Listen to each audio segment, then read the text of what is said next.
Greetings and welcome to another episode of Bobolog. This is my second episode for 2022, but it is kind of going to be my introduction to 2022. So it kind of feels like the first episode because my previous episode was kind of wrapping things up for the end of last year. So thank you for joining me again here on Bobolog. My name is Bobby Olin and I am a knitter and crafter in Victoria, Australia. More specifically, I live and create on the lands of the Wurundjeri people, and I would like to pay my respects to their elders past, present and future, and I'd also like to pay my respects to all Aboriginal peoples throughout Australia. So yes, as you can see by all of this stuff, I have a lot of things to show you and get through, but I do want to have a bit of a catch up just on how I started the year, I guess. I am filming this on Sunday, but this video will be going out on Wednesday. So it is the last Sunday in January and you'll be watching this at the very start of February. I do have to explain if I seem a bit scattered or lost. I had next to no sleep last night, so I may just be a little bit all over the place, so I apologize for that and I thank you for bearing with me. So to how I started off the year, like I said in the previous episode, I was sort of just madly knitting right up until Christmas, even on Christmas Day and a little bit beyond that. And then I felt a little bit burnt out by that, so I gave myself a break, just in a sort of a break. I didn't do any hand knitting, I was only doing machine knitting. So I took a break from hand knitting between Christmas and New Year's Eve, and I was pretty eager to cast on, but once January hit, I took that opportunity to sort of go through my craft room again a little bit. It had just gotten a bit messy because I'd been so focused on making things that I hadn't really put too much effort into putting things away properly, and the room was a bit of a mess. My desk had stuff all over it. This chair, I probably couldn't even sit on it.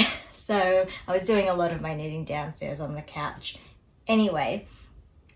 But I sort of just wanted to go through everything again and make sure that it was all organized in a way that I was happy with. So the first time I kind of went through all of my yarn was actually at the start of last year. And prior to that, I'd kind of just, when I had yarn, I was putting it into, I think, drawers and a couple of containers, bag type containers that I have. So last year I actually went through it for the first time. I updated my stash on Ravelry and I tried to organize it in a way that would make sense for me. And what I did is I had it in a couple of, this is a bit heavy. I had it in a couple of these big containers that I got from Muji. I really like these. They're kind of a good height and they hold a lot in them. I'm not sure if you can see the whole thing in the camera, but they're pretty big. So I had 2 of these and I had a couple of cardboard boxes that were roughly the same size as well. So I'll just open this up and give you a quick look.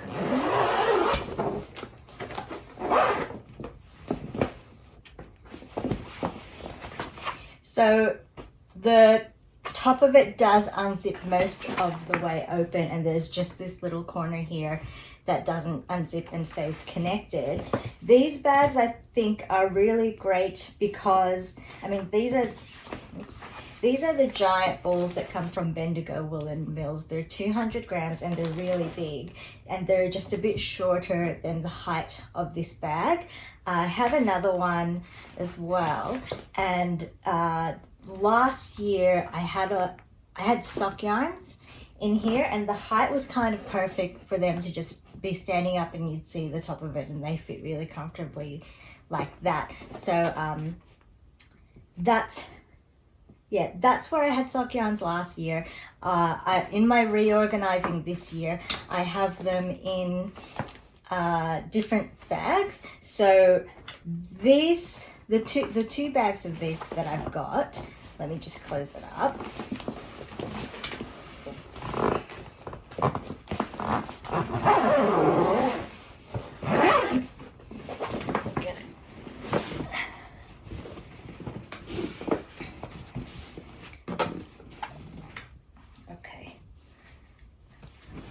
Where was I? So that bag holds most, if not all, no, not all, but most of my Bendigo Woolen Mills yarn. It is mostly sweater, a couple of sweater quantities that I've got, but there, as you saw, there are a few extra bits and pieces there, leftover yarns that I should probably put into the other bags. But anyway, the other bag I have of that holds more sweater quantities, the rest of my sweater quantities of yarn. So that is those two. And now I decided that I didn't like those boxes anymore. They were really annoying to pull out and then open, and they just weren't very nice. It felt scrappy, and I love my yarn. I wanted to treat it a bit better than that. So what I have done now is, in the last year, I've sort of realized that I don't use handbags anymore. Like I mention in pretty much every episode, I get a lot of pains in my arms from knitting, so I do everything I can to minimize that, and part of that is that I don't carry handbags anymore. I'm always using my backpack or crossbody bags, and I don't carry things on my arm, but I still really like the handbags that I've got. And I have 4 Mimco bags that I never wanted to get rid of because I still really like them, but I just don't see myself ever using them again. So I figured when I was going through my yarn this year that they'd be excellent storage for my other yarns. So I'm just going to pull one off the shelf, but I have 4 of them there. I might do another little series or episode where I do a bit of a stash tour, but let me just grab one off the shelf for you. So this one here is my favorite bag. I love the color, and this one holds it now holds my sock yarns. So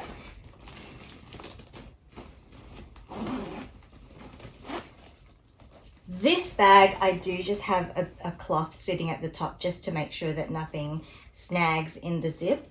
But even without that, with the other bags I have that don't have the cloth, I'm very careful when I open and close the bags. And so there is a peek there of my sock yarns. It is mostly fingering, but there are a couple of DK yarns in here that I bought specifically for socks. So that's just one of my Mimco bags, and maybe eventually I'll take you on a stash tour through all of them.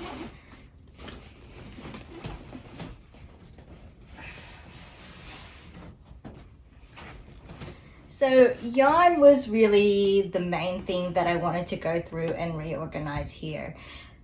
But after I did the yarn, I went through and organized my fabric stash as well. I don't have that much, but I kind of just shoved it all in drawers. I didn't really know what I had. I bought a bunch of stuff for making face masks, and then I decided I don't like making face masks. So I just have all of this fabric, and I just wanted to organize it in some way. So I organized that into, what is it?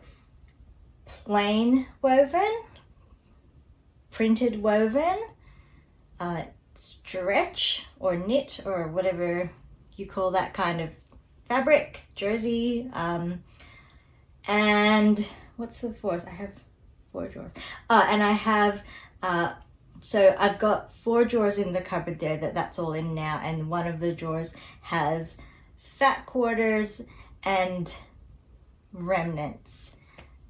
So that's my fabric organization. And then the last thing that I kind of did was just, like I said, my desk was really messy, and I have a writing bureau just against the wall here that I think 1 or 2 of the boxes that I used to have my yarn in were in there, and I kind of just, I had dumped a lot of stuff in there, so I tidied up that, and I tidied up my desk, and I'm kind of really happy with how everything is organized now. So that was really satisfying to do. I'm really happy with how I have my yarn stored now. It just feels a little bit more special and looked after. And while I've seen a few other people's stashes, how they've got them set up, just, you know, through seeing people post photos on Instagram or seeing videos on YouTube, other knitting vloggers and whatnot. And I have to say, I get a bit jealous seeing how their yarns, no, jealous isn't quite right, but it's just so pretty to be able to see a shelf and see all of the yarns there and see how much yarn there is, and all of the, you know, the different variations and colors. And I kind of wish that I had that set up, and I could totally do that setup, but at the same time we do get a couple of moths here, so I want to make sure that my yarn is safe. And aside from moths, I just feel like it gets really dusty really quickly in this room as well, and I don't want my yarn getting all dusty. But maybe one day I'll have some nice cabinets with glass doors or something like that, or I'll get those plastic tubs to slot into the shelves that you can see through, so that I can see my yarn. But right now I'm pretty happy with how I've got that all set up. I guess, yeah, and what happened after that? After that, I got stuck into crafting, knitting and sewing, and it's a bit funny. I kind of feel like the knitting frenzy mindset that I was in the lead up to Christmas didn't really completely go away. I'll talk about it now. But when I started this sock project here, I kind of, I feel like I'm really eager to get to the end of it, and you'll find out why when I talk about those socks soon. But it's kind of a comparison project. So I'm knitting a few different types of socks. I'm knitting socks in a few different ways using a few different techniques. And I'm really eager to get to the end so that I can compare all of them side by side, because I'd never, yeah, it's kind of a new experience for me. So I'm really looking forward to getting to the end of that and seeing how that all works. So yeah, I guess I should probably get stuck into proper content. I feel like I've got a lot to get through, but like I said, I'm a bit tired and I'll probably forget to say things, so it may go quicker than I thought. So for eye candy, I'm really excited to be unboxing or unwrapping these couple of yarn packages that are here. I actually received them, so my previous episode came out on a Wednesday. I think this package came either that day or the day after, and then this one was only a couple of days after that. And I wanted to unwrap them here So they've just been sitting there. And I kind of just look at them every day. I'm like, oh, maybe I shouldn't wait. Maybe I should just open them and start. But I think also when I open them, I'm going to be pretty keen to cast on, for the yarns that are in this package particularly, and I'll explain why when I talk about the various yarns that are in there. But I feel like when I open them, I'll want to start on those projects, which will put the sock project on hold. So making myself wait for filming this episode today was kind of a way to let myself, to give myself more time to do that sock project while I'm still excited about it. So I am going to get to unwrapping. This first package here is from a store here in Victoria called Bellemae Yarns.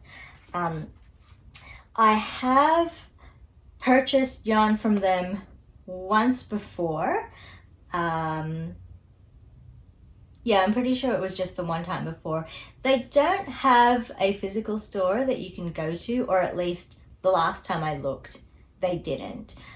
The previous time that I had bought yarn from them, I bought it online anyway because they're kind of on the other side of the city, and I just, you know, wasn't up for that long a drive when I knew exactly what I wanted anyway.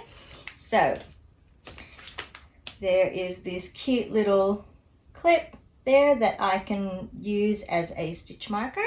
So that's really neat.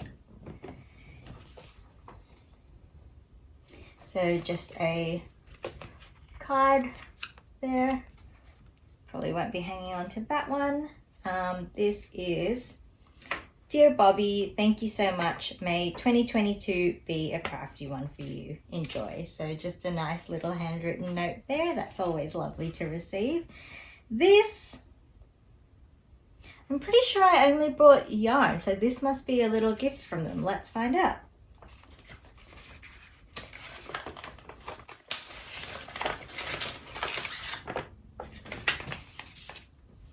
So this is just the invoice, pretty boring. Yeah, just the invoice. So I got a little tea, lemon and ginger, which is just happens to actually be one of my favorite types of tea. So that's Twinings there. Pop that over there, and a couple of lollies. Cute. Very sweet. Ha ha ha.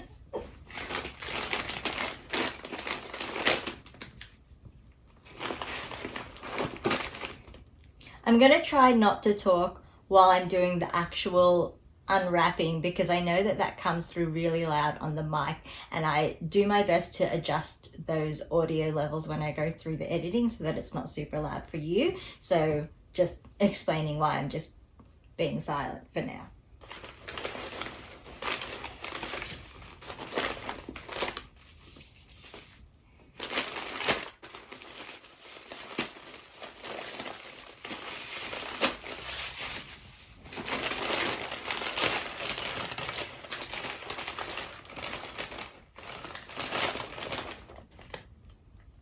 Looking confused because I opened this up initially, and the yarn that is at the top of the package, I was thinking, hang on, I don't remember buying that type of yarn in those colors, and then I remembered what it was. So anyway,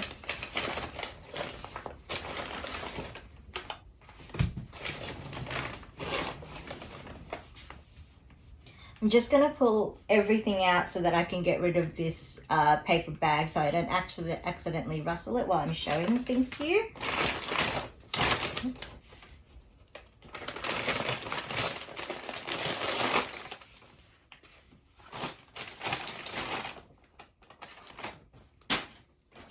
These yarns are so soft. I'm so excited to work with them. So they are the Scheepjes brand. I'm probably completely mispronouncing that. I have never worked with it before, but my crochet friend Hannah uses them quite a bit. So yeah, so I trust them because she trusts them. Yeah, so these are, all of these yarns are for a couple of different baby items. So I guess I'll start with this one that's in my hand here. So this is Scheepjes Sweetheart Soft Brush. They've only given the number colorway here, and I can't remember what the name is that I bought, but that is going to be the body, the fleece part of a lamb doll that I am going to make. And I actually had that lamb toy in an eye candy on a previous episode, so I should link to that here. So that is going to pair with, oh,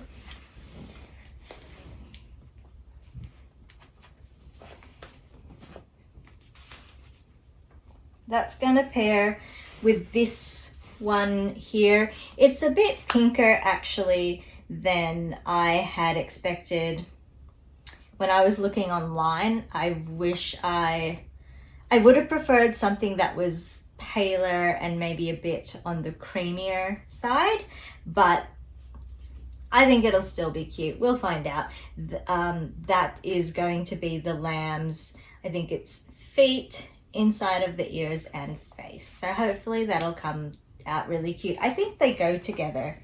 I think the colors go together really well, because this sort of fluffy yarn here has sort of, it's got like brown, full, they're not quite flecks, but it's got brown spots in them that feel a bit pinkish, or at least are on the warm side. So I feel like they're a pretty good match. This one is, it says crepe underneath the color number, but I don't know if that's actually what the color is. But let's just say it's crepe. This one is Soft Fun. So I think I was hoping as well that Soft Brush and Soft Fun are in the same yarn family so that they would work together well. This one is, it says it's super bulky, and it calls for a 5 to 6 millimeter, I assume. It doesn't actually say millimeter, it just says 5 to 6 size needle or hook. And this one, what does it say? This one calls for 3.5 to 4 millimeter. I thought I had checked that when I purchased that they're going to use the same, but maybe not. And hopefully it'll work.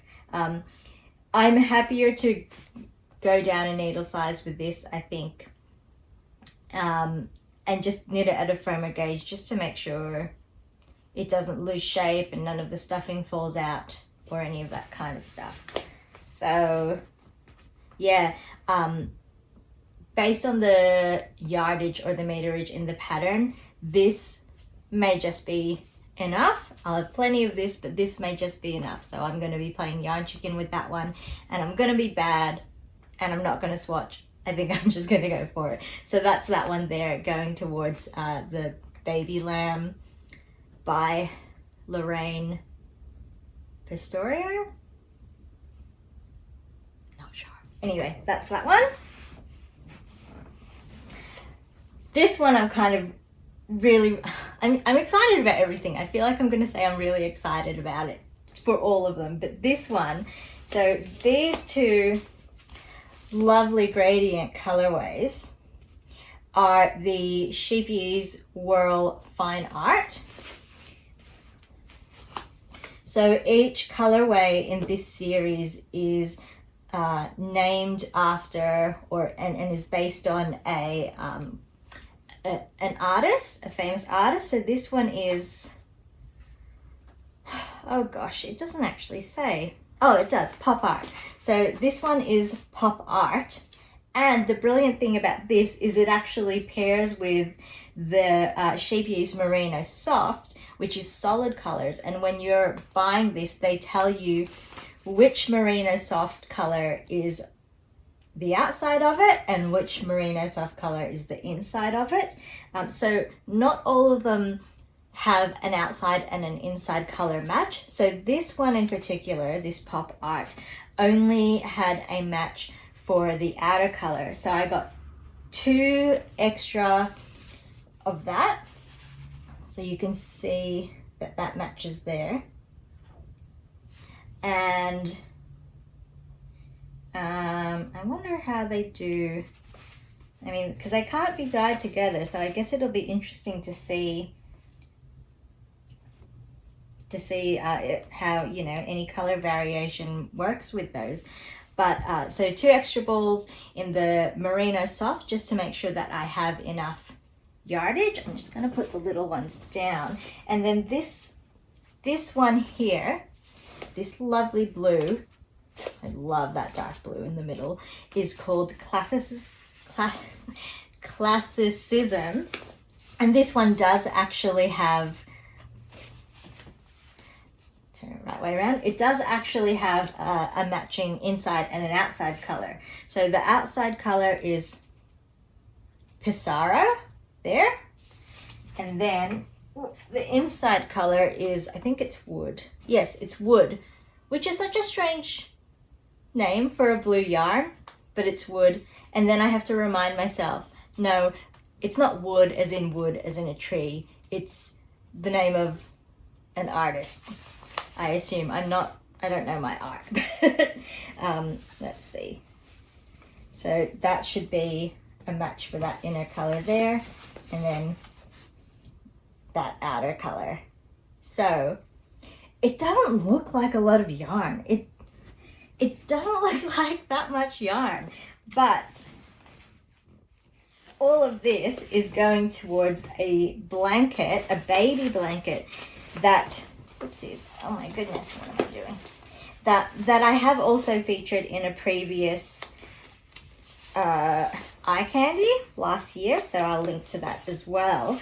But what I'm going to do is, so the blanket that it's going to be is called the Star Illusion blanket.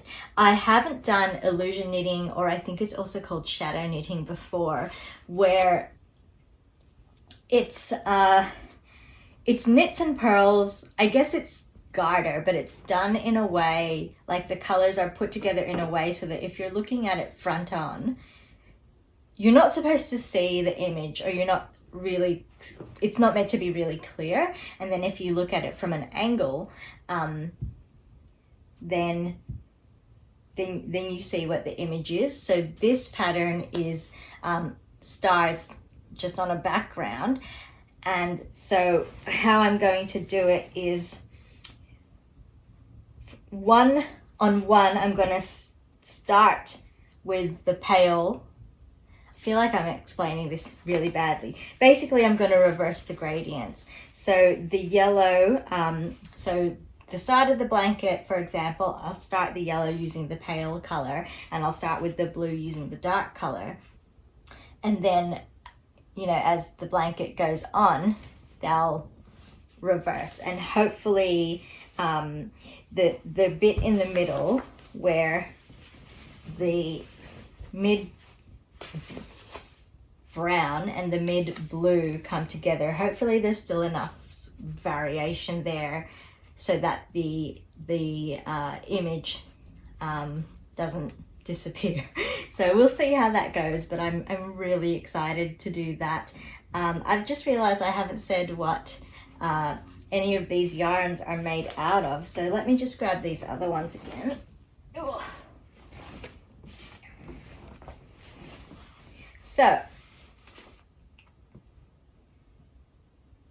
So the soft brush is 100% polyester.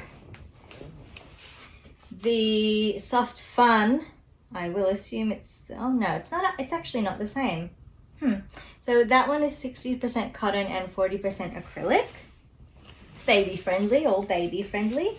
The Merino soft and the Whirl fine art, oh, it's so soft, should be the same because they're presented as matching. So This is 50% superwash merino wool, 25% microfiber, 25% acrylic. And the Whirl Fine Art, yeah, it's exactly the same. So the thing, part of the reason that I picked this particular yarn, so the Scheepjes Whirl, they have a few different Whirl varieties. I think one is either cotton or acrylic. I want to say cotton, but I'm not 100% sure on that. There's another one that is, I think it's 100% wool. And then this one I wanted to, I wanted wool. So this has the 50% merino. But because it's for a baby, I wanted some other fibers in there to give it, I know merino is soft, but you know, just to make it a bit more baby friendly. And I have never heard of yarn that uses microfiber. So I was really intrigued by that, and I'm pretty keen to start working with that one there. So I wish you could feel it. It just feels so soft. Oh, I'm a bit delirious. Yeah, so I'm really looking forward to working with that one, and looking at these beautiful gradient cakes. I'm a bit jealous that it's not for me, but I have so much other yarns that are going to become things for me, so I shouldn't complain about that. So I'm just going to pop these down with the rest. Oh, such beautiful colors as well. Okay. Oh, I was going to say what's next, but I haven't even opened this other bag here. So this one is from Handmade Create, dropping things, which is, I'm pretty sure they're in Queensland. I have ordered from them before as well. I ordered all of my Leica needles last year from them. So this is, whoopsies. So I got another magnet. The magnet that I got for them in my previous order, I'm pretty sure it was a different color. I'm pretty sure it was a light blue. Dear Bobby, thanks so much again for your order. Happy creating with your gorgeous selection of yarn. Thanks again, Tash. Oh, that's nice. I don't have an account with their store, but obviously I'm in their register somewhere, and Tash saw that I'd ordered from them previously, so that's nice. And I'll just open this up in silence again.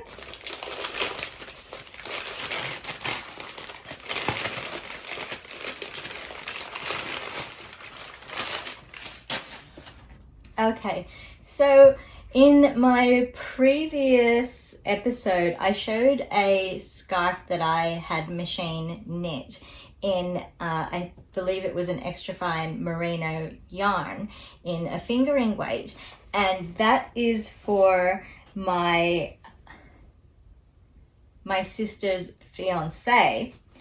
And I had bought a DK weight yarn for her, and after making his in fingering, I bought DK weight yarn for a scarf for her, and after making his in fingering, I realized that a DK weight one was going to be way too thick for what she wanted.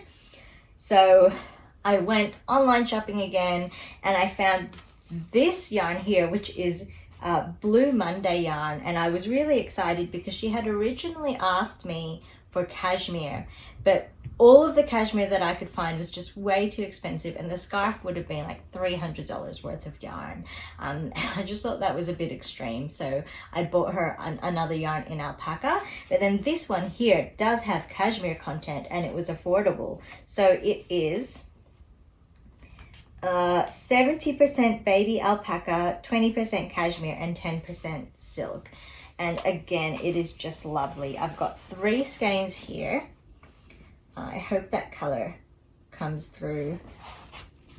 It's kind of like a pale minty color, and it's kind of heathered. It is, I'll just read this off the label. Each skein is dyed with plant-based dyes, and no 2 skeins are exactly the same. So yeah, this is going to be my first time working with naturally dyed yarn, which I'm really excited about. first time working with cashmere, which I'm also really excited about. I'm just excited about everything to do with knitting. I may just, before I do the machine knit scarf, I may just make up a little swatch for myself, just so that I can feel it in my hands and work with it in my hands before I just run it all through a machine, because it's so gorgeous and it feels like such a shame to not be able to handle it in that way. So yeah, this color is called Meadow. It is a bit lighter, I think, than what I had expected, and I did send my sister a photo, the product photo of the yarn, and she liked it, so I hope she also doesn't think that it's too light, but I think it's lovely, so hopefully she likes it. Pop that there with the others. And then because I kind of wanted to make up just that little bit extra cost so that I'd get free shipping, because it wasn't much, I bought this gorgeous fingering weight skein as well, which is Mayak. I think it's Mayak. So I had heard of this yarn company on a couple of different other knitting vlogs, and I've never worked with Yak before, so there's a lot of firsts with me with all of this yarn, which is really fun. So this is 50% baby yak, 50% silk. I have no idea what I'm going to do with it yet, but I figured I'd try it, since, you know, I wanted to make up the cost in the shopping cart, and ever since I've heard of this yarn, I've been interested in working with it. So Mayak was born of more than 20 years living and working with the nomadic herders of the Tibetan plateau. Yeah, so ethically sourced, 100% traceable. We purchase our wools directly from nomadic Tibetan herders, spun in the finest mills in the foothills of the Italian Alps. Our yarns do not undergo any depigmentation process. And that color on it is just gorgeous. So I'm going to have to find something to do with that. It's only 116 meters and the colorway is Savitri, and it's actually a light fingering. So yeah, this one's going to be for me. So I guess that comes to the end of the yarns and the end of the eye candy for this episode, and I've got a lovely little pile there of all my yarns. So on to handy dandy. The first thing that I want to talk about is this cute little baby vest here. So this is called the Bluebird baby vest. It is a free pattern by D. Lise, L-I-S-E. I'm not sure the correct pronunciation of that. So this sweater, it's done in a construction that I hadn't really done before. So it's a raglan, it's a sleeveless raglan, and you pick up the back neck and you work back and forth for a while, working your increases to get that raglan shaping. And then once you've worked enough so that you're at the bottom of the V here, you join to work in the round. You do that for a couple of rows, and then you bind off the armholes. You bind on a few more stitches to close the armholes, and then you just work in the round for the rest of it. So that was really fun for me to explore that new construction. So the pattern itself is designed for one strand of Aran weight yarn. It's the Karen Cakes yarn, which I actually have a cake of in my stash, and I think that's how I found this pattern, because I was looking for things that I could knit with it. But when I decided to knit this, I decided that color wasn't really appropriate for the baby that this is intended for. So I went stash diving, and I didn't have any Aran weight yarns, but I discovered this. So this actually uses two different yarns.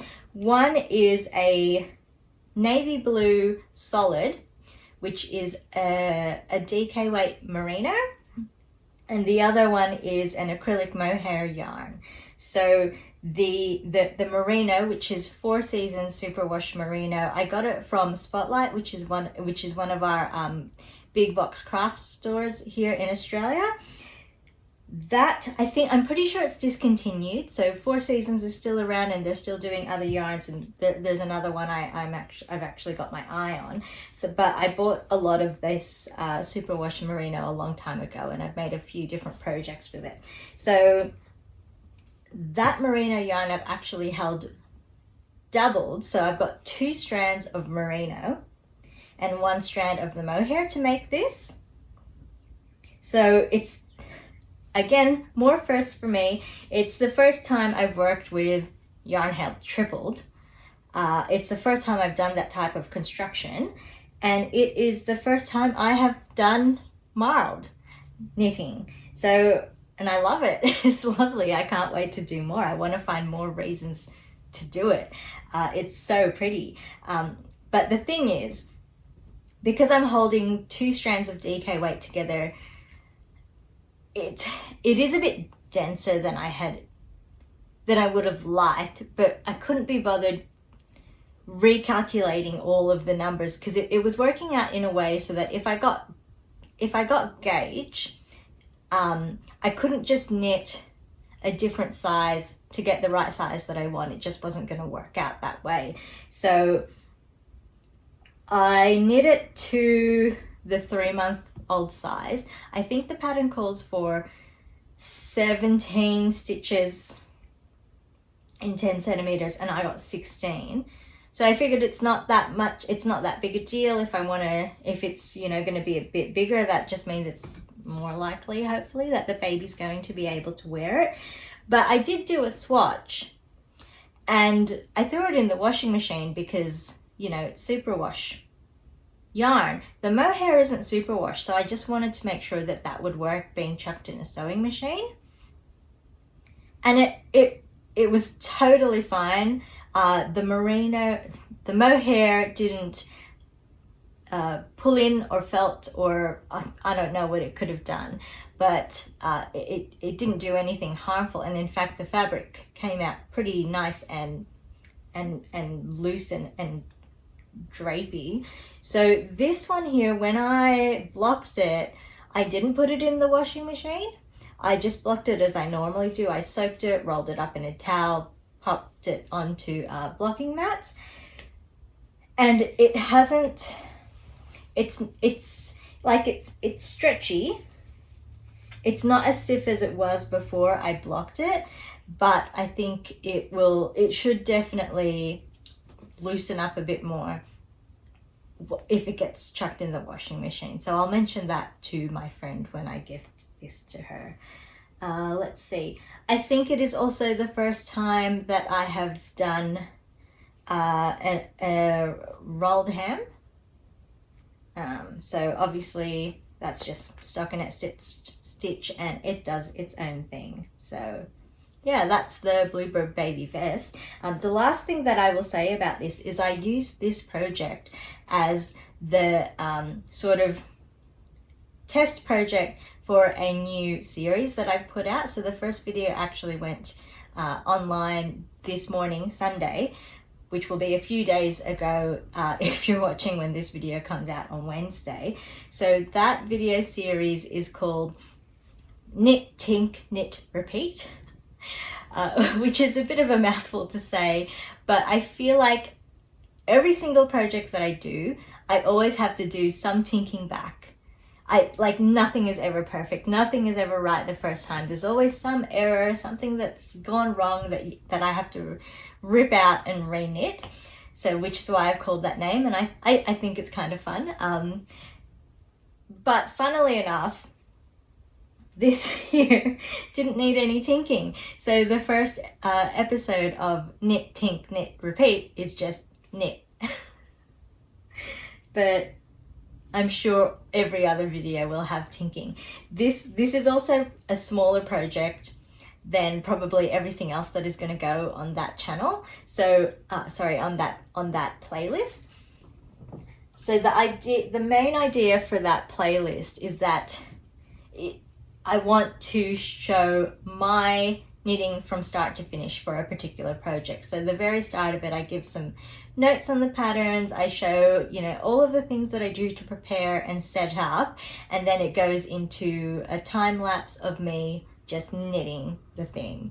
And, you know, I'm not gonna dress up and try to make myself look I don't know, just to be sitting on the couch knitting every day. It's just too much effort. So I just set up the time-lapse camera and I plunk down on the couch and I go, and my hair is messy and it's, you know, the lighting's like goes all over the place, but it's meant to be sort of just a natural, this is what my knitting experience actually looks like.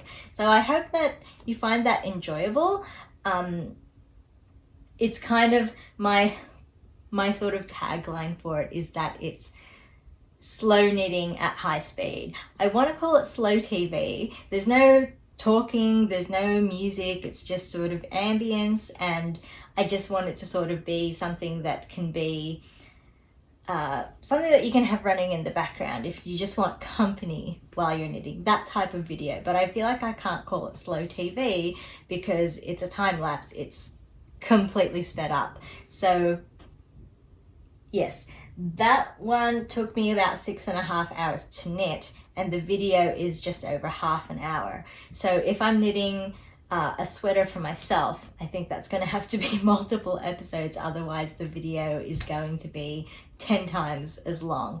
I think my average for an adult size garment is 60 hours, and that was 6. So yes, the next one that I will probably put up on that playlist is going to be the baby items that I make out of these yarns that I've received. I'm not sure if I'll film both of them yet.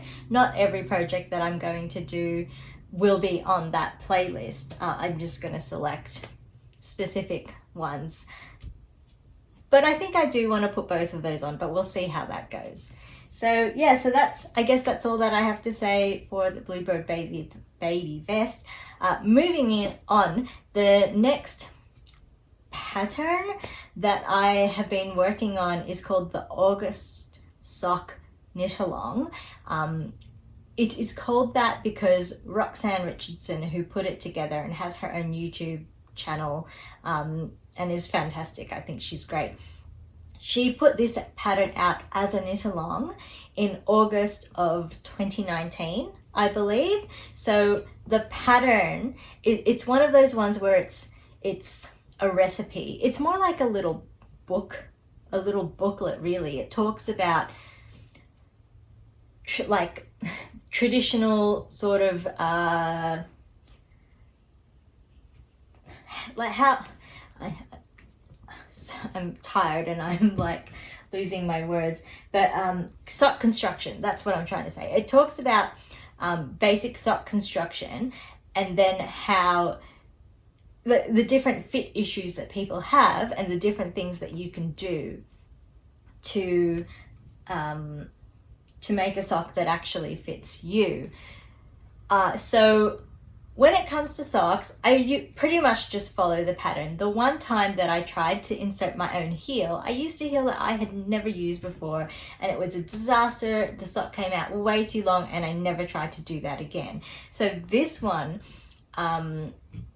it's really interesting because it's not only, these are the different measurements and these are the adjustments you should do. It's you know, these are a few different heels you can try. These are a few different toes you can try.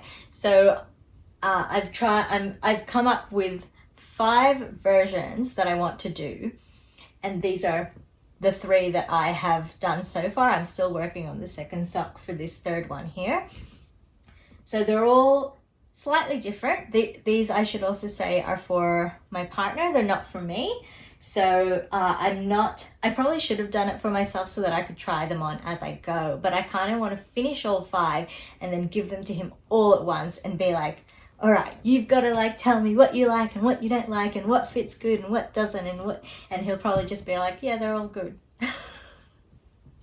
So we'll see. Anyway, I've got my little notebook here where I note down all of my project details. So I'm just having a look. So version 1, I used just a normal heel stitch, doing a heel flap and gusset with a modified Dutch heel turn, which I had never done before, and a wedge toe, which is the standard, and I'm pretty pleased. So this self-striping yarn, I should say the yarn is by Wendy and it's called Happy. It's actually a discontinued yarn, unfortunately, because I'm really enjoying working with it. So all of the yarns that I'm presenting on projects that I've worked on are discontinued, which is a bit of a shame, but it is bamboo. It's bamboo nylon, and I was concerned that it wouldn't have enough stretch, but it's actually really good. It stretches, like it's got a lot of give to it. Look at how much. That's the stockinette stitch there. And I did one sock up to the foot, so all of these socks are cuff down, so I did the cuff, I did the leg, it's very short because it's ankle, I did the heel, and then the gusset, and then when I was up to the foot, I felt like I had enough of a sense of what the sequence was in the yarn for the stripes, so I cast on the next one and worked to the same point, and I'm so pleased. They've come out like pretty much spot on matching, which is really exciting. So yes, so that's, yeah. The other thing that I'm trying with this one is that I'm trying different cast-ons for each as well. So because I figure, you know, why not? Every sock is done as differently as it can be.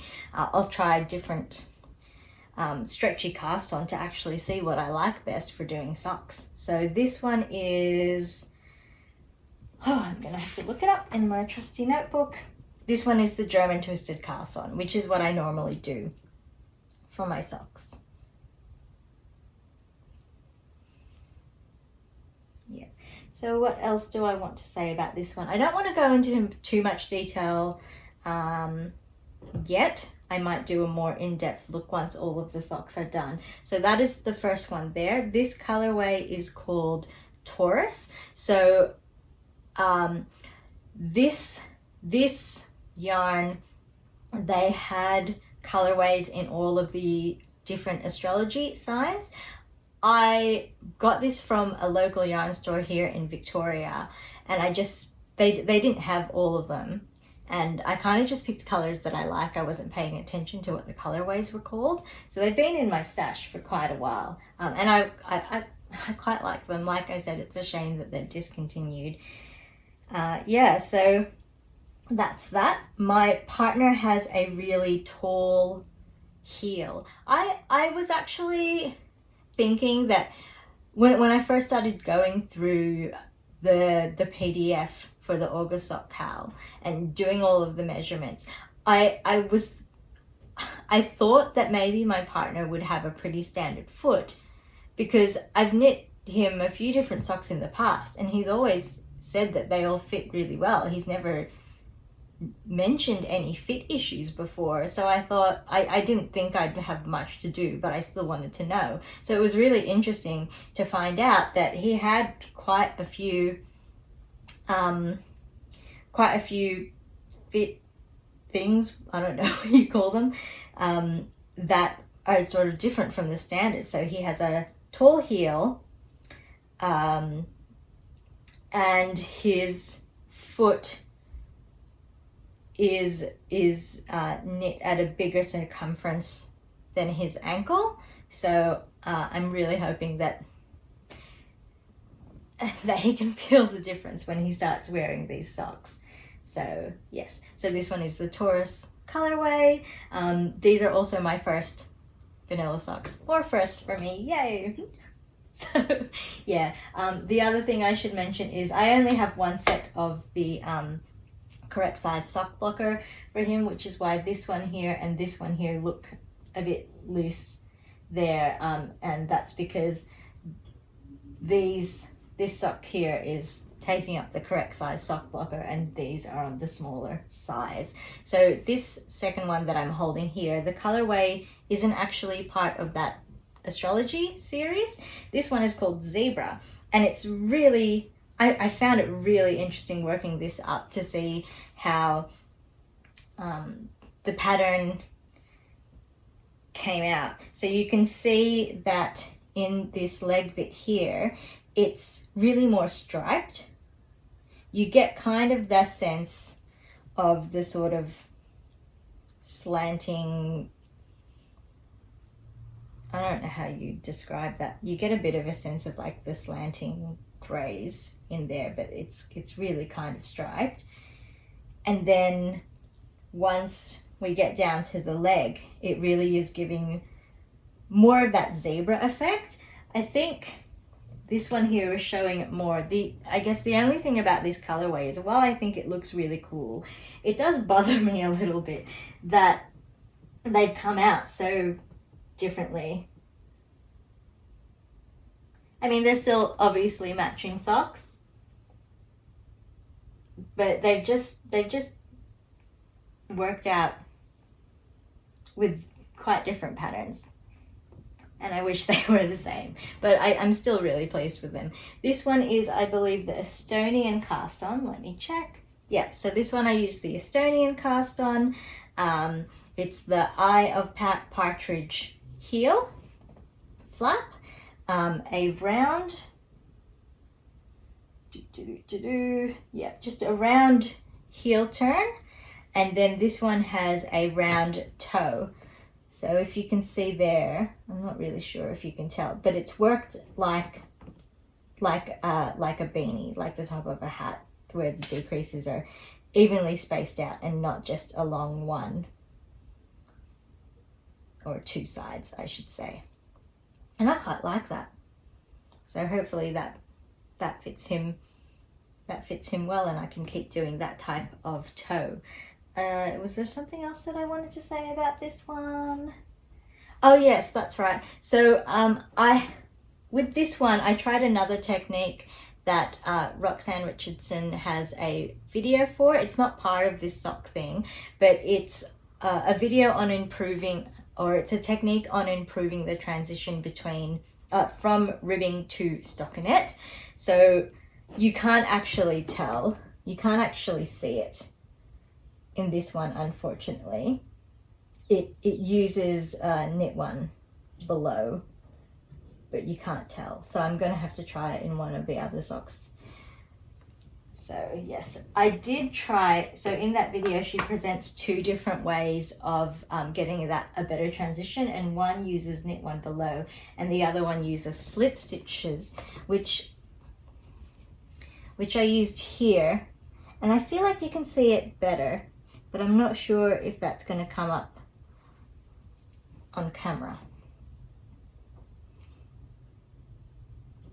You can see how there's just a really marked change where the ribbing stops and the stockinette starts. Yeah, so with the second sock, I've only done the cuff, so hopefully the stripes match up just as well. Let's see what else. Short row heels. I've never done short row heel before, and it's German short rows. It's a bit like holey, and I don't know if that's just I wasn't pulling it tight enough when I was working the stitches, but I thought that I was. I think it looks all right, but I am concerned that this style isn't going to fit him as well as the heel flap and gusset. And it does use the wedge toe, but I've done side-by-side decreases, and I have also, I'll just pull it off so that you can see, I've also made it shaped. And obviously the other sock, the shape will go in the other direction, so the toes, it'll be like that. So yeah, again, it'll just be interesting to see if that makes any difference to how comfortable they are, how well they fit, and how well they hold up. So Yes, did I say that colorway is Zebra and this colorway is Gemini? And that is all of the yarns that I have for this. So like I said, there are 5 different variations of the sock that I want to do. So I think I have enough that version 4 can be done in the remainder of the Taurus colorway, and maybe using Zebra for the heel and maybe the toe if there's not enough. And then the 5th one we'll hopefully be able to use the remainder of this Gemini colorway, and again, if it needs some extra yarn, having the Zebra as the contrast heel and possibly toe. So we'll see how that goes, and hopefully I do have enough yarn, because I just feel like if I'm wanting to compare, it's best to compare when they're all made using the same yarn. So we'll see how that goes. And that brings us to the end of Handy Dandy. So as per the previous episode, I will continue talking about things but move away from knitting. So this year I've been not only really motivated to knit, like I said, it feels like a bit of a race to get to the end of this project. I've been so eager just like get to the end so I can see the results and do the comparison.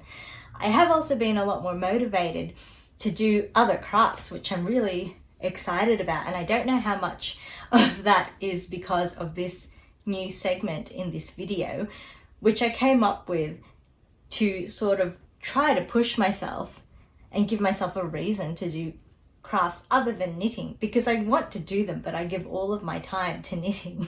So I thought if I had this segment, it would push me to do that, and maybe that's actually working. So at Christmas, one of my aunts gave one of my cousins a quilt, and then another cousin of mine asked that aunt if she could teach her how to make a quilt. And I heard about it, and I was sort of just like, yeah, I'm gonna muscle in on that too. And then most of the family got COVID from Christmas, and that meetup was cancelled, and we've kind of just been chatting in our own little group on Facebook Messenger. But I got really excited about it. I never thought that I would really actually get into quilting, because I don't enjoy sewing that much. I like having that skill, but I just don't find it as enjoyable. I love the finished item, but the process of it, just, it's not as fun for me as knitting is. So I was really surprised at how eager I was to try quilting. So when that got cancelled, I just went online and I found a free, really simple looking tutorial to make a small item. So it is the Simple Quilted Pillow Tutorial, and it's on the blog Diary of a Quilter. The link will be in the description below. The links for everything I've talked about will be in the description below. So I was able to make it using 1 fat quarter and some linen scraps that I have in my fabric stash. So I didn't follow the sizes of, you know, what size to cut every piece to in the tutorial. I kind of, because the linen scraps that I had, I'd already cut some of them. I'd cut some of the remnants into whatever size squares I could get out of that. So I was kind of using that as like, well, okay, all of my squares will just have to be this size, and the cushion cover will come out whatever size it comes out as. And if I need to add another row more than what the tutorial says, then I will just have to do that. And I came up with this. So I do like it. It's very badly done. It's very poorly made. But I was, again, it was that kind of situation where I was just so excited to do it that I was kind of like racing through and just excited about like putting everything together. And you can see that lines don't match up, and looking at the finished one, when I was first put all of the fabrics together, I was like, oh yeah, they look really good together. But then I finished it and I was looking at it and I'm like, I wish it was more colorful. Why did I make it so neutral? But yeah, I mean, it's still pretty. I'm still pleased with it. But I mean, I was doing it so much on the cheap that I didn't buy wadding for it. I cut an old towel to use as the wadding. So that's what's making up the middle of the quilt sandwich of this pillowcase. And then it was just so badly done, like this binding on the edge here. So a lot of it is just empty, and it's huge because I wanted it to be even around all of the sides, and some of the sides I'd cut so close to the edge that I had no space to put a binding. I feel like I'm explaining this badly. It's also because I just don't really know what I'm talking about when it comes to quilting. But you can see, for example, that this triangle here isn't full size, just because of the way that I'd sort of messed up laying things out, and some things had to get trimmed too much for things to work. And then I had some extra squares, so I made a strip. Oh, that's filthy. I made a strip to add to part of the back of it, and again, so poorly done that the binding didn't even cover the edge, the two edges of that strip, and I had to very sloppily hand sew that in so that it wasn't like a hole and that it wouldn't completely fray. But I mean, for a first attempt, I'm pleased. So that is my new quilted cushion cover. There we go. And then the other quick, maybe not so quick, I'll try to be quick. The other Multicrafty project I want to talk about is my other sewing project, which is just sitting in the background down here. So this first garment that you can see is, I should say, this is the Aster, A-S-T-E-R pattern from Seamwork. So Seamwork is a membership site, and once you're a member, you have credits. You get credits that you can put towards patterns. So this one is the Aster top. So this first one here is the first muslin that I made. I guess I can't really call it a muslin because it's not made out of muslin fabric. I don't really know how that works, but this is just done using calico. And this is all in one size. So this is in, I think I made this first attempt in size 16, and you can see how scrappy it is, and I used thread that would stand out just so that I could see everything really clearly, and it actually came out too big, and there are a few other things as well, like the sleeves are too long for my taste. This calico is also thicker and stiffer than the type of fabric that the pattern calls for, so it's not as drapey as it should be, which I'm sure contributed to me not liking the sleeves. So when I did the second version,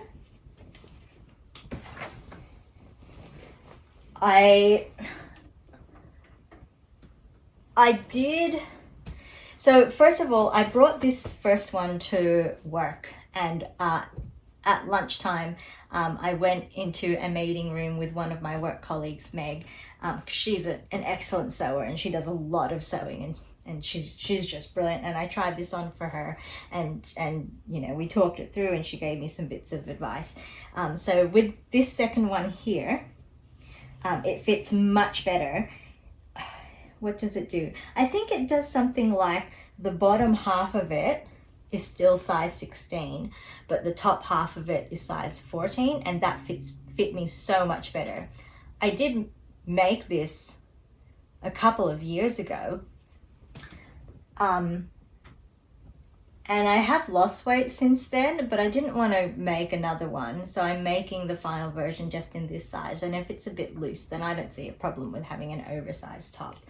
But yeah, so this next version fit me a lot better, and this is made using embroidery fabric actually, but I figure once I've got the final one done, I don't need to keep these anymore. And if I ever need to cut up this fabric and reuse it for whatever other project, I can do that. So I don't see it as a complete waste. But I do want to try now, if I ever make these muslins, or I will, when I make muslins for other patterns, I'll try to use cheap fabrics, of course, but fabrics that I possibly could still actually wear if they come out right, so that it doesn't feel like such a waste.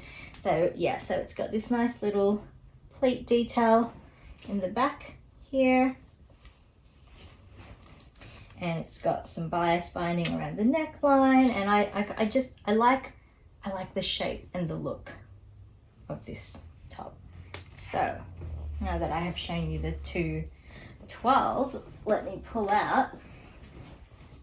So I am hoping that by the next episode I will actually be able to wear this top, but I just keep procrastinating on doing it because, like I said, I've been so excited about all of the knitting that I've got on, so I haven't been giving this as much time as I thought that I would.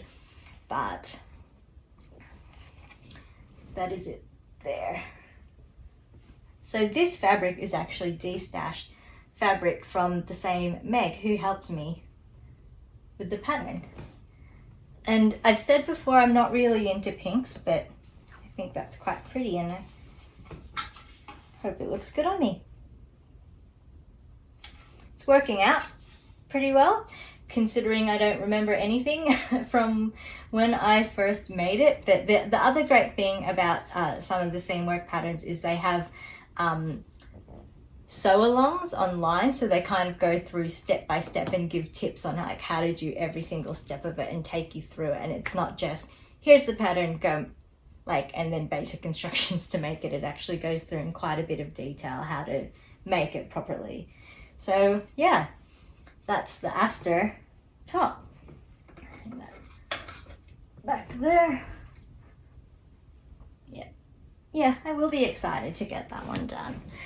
So what is next? I don't know how much I'll have to say about this for Craft for Thought, but I kind of just wanted to talk a bit about how excited I've been this year to be crafting and to be knitting. Last year was a really difficult year for me, and my mojo or knitjo or whatever you want to call it was just all over the place. I feel like it just wasn't around very much. So to come into this year and to just be so hungry for doing everything has been really exciting and really fun.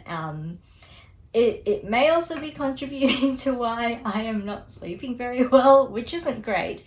But at the same time, I just, like, sometimes I just lie in bed. And so I spend all of my time knitting, and I'm not doing all of these other projects that I want to do because I'm just so in love with knitting.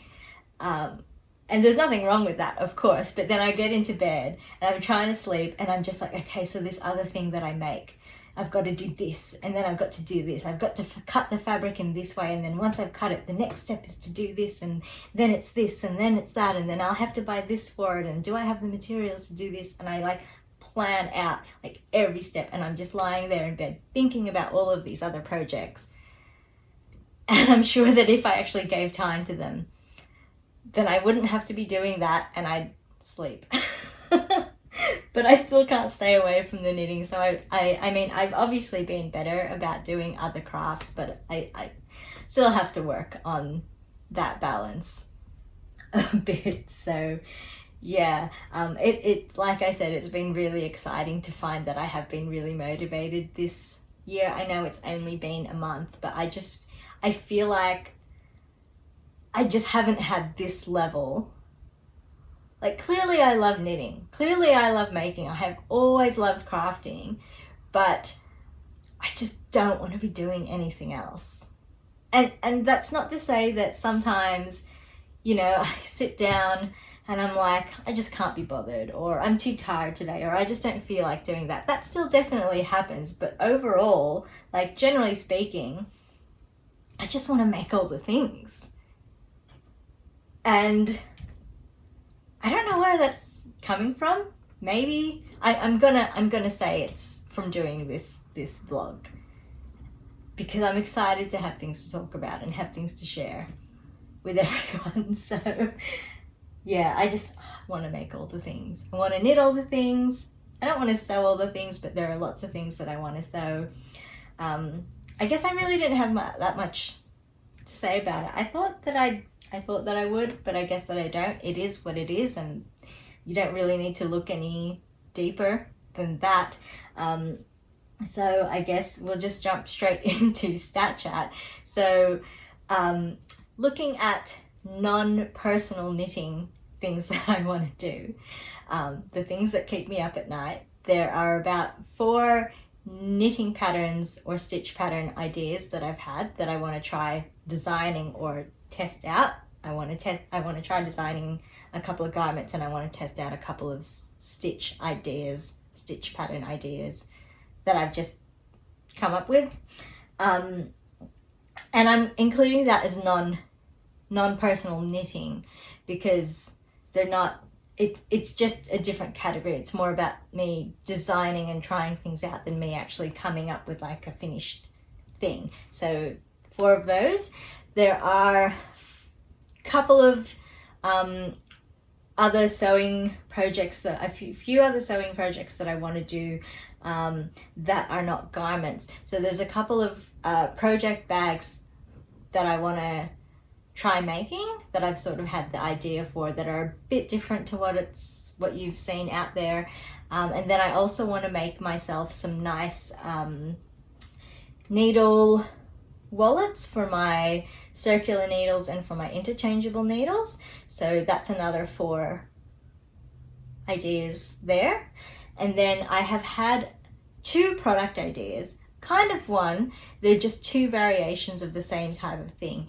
And I don't want to go into too much detail about them now, because I kind of want to try them out, and then if I get a prototype, then I can show you then if it works. But I've had a couple of other project ideas that I want to try doing, and then I think that's it actually. So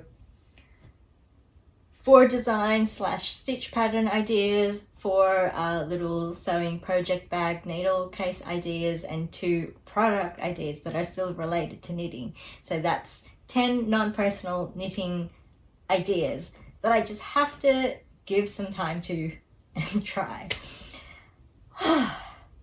So much I want to do. So yeah, so it's, I don't know if you can tell, but it's really hot up in this room. It's been really warm, and like I said, I've been doing all of my knitting downstairs on the couch because this room just gets really hot.